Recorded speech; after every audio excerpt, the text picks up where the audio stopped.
Well, welcome everyone to the beautiful city, the Goldfield city of Bendigo, where I promised I would do my weekly wrap.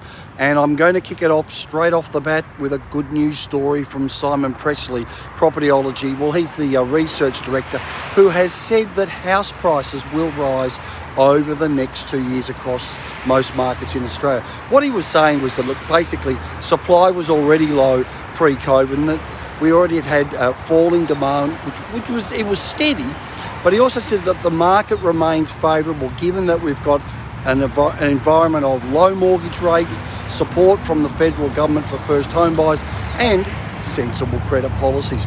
Now, savvy property investors understand that in the scheme of things, 3 to 6 months of disruption is absolutely minor in the overall scheme of owning property. In fact, if anything, it actually creates a small window of opportunity. After all, investing is one of those essential commodities of shelter.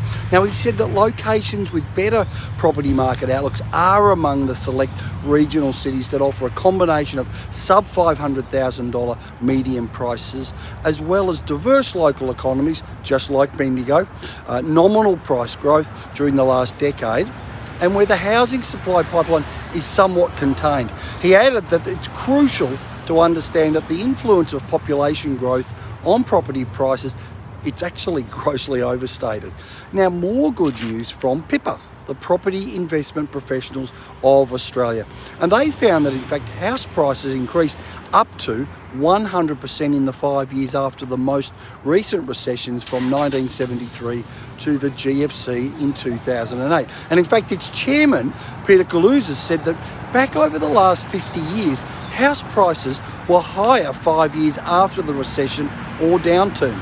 Now, research that's showing this talk of impending property doom, where the what I call the mainstream media keeps trying to really drive that point home, it's never happened in recent history. And in fact, those recessions or downturns lasted multiple years rather than a few months. Now, 5 years after the recession of 1973 to 75, Sydney median house prices had increased 102%, followed by Perth, then Brisbane, according to the research from Pippa. Now, Kaluza said that over the three most recent economic downturns, there were periods of annual house price falls in many capitals, but the price reductions were never sustained or prolonged. And I can tell you that house listings also are on the rise, in more good news. A detailed analysis by CoreLogic suggests that listings of homes for sale are set to rise in the coming weeks after pre-listing activity rose 11% in the week ending the 10th of May. Now, CoreLogic's research analyst, Eliza Owen, well, she said that restrictions on open home inspections and auctions are being gradually lifted. So agents are finding that they are going to have some capacity to take on more listings. Of course they would. An agent is always going to find more capacity.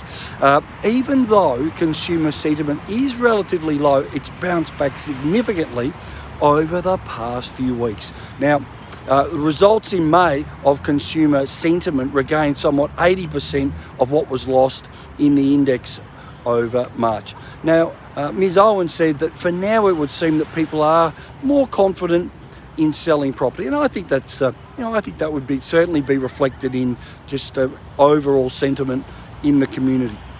In fact, in the past week, the number of newly listed homes rose 12%, while mortgage activity, it rose 3% compared to the previous week. So I think overall, all good signs. Now, Ms. Owen also said that confidence is returning to the market off the back of eased social distancing restrictions. I would say though, let's not be too silly about that. We still have this virus that we're dealing with, hasn't gone away, and on also government policies which have helped to soften the blow of a negative shock to demand.